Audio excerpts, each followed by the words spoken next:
Bahasa Melayu. Baru-baru ni ada banyak yang mempersoalkan kefasihan masyarakat Cina dalam bahasa Melayu. So di sini saya nak bagi tahu bahawa memang pun kita orang Cina yang lahir di Malaysia kena support, kena belajar, kena fasih dalam bahasa Melayu sebab bahasa Melayu ialah bahasa kebangsaan kita.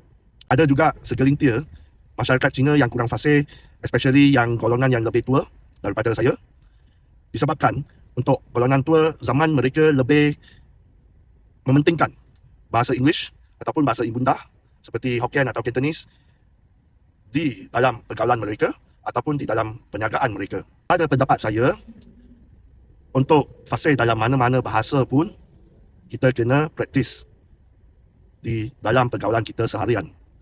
So kalau kita nak fasih dalam bahasa Melayu, kita kena gunakan bahasa Melayu dalam percakapan kita seharian. Saya sebagai contoh, saya boleh bercakap dalam bahasa Melayu, saya juga boleh bercakap dalam bahasa English. English is my main language.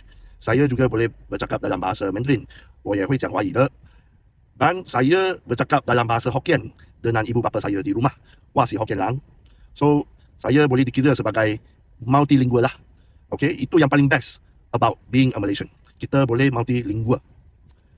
So, kalau you rasa pendapat saya betul, sila like video ini dan follow channel saya di sini. Thank you.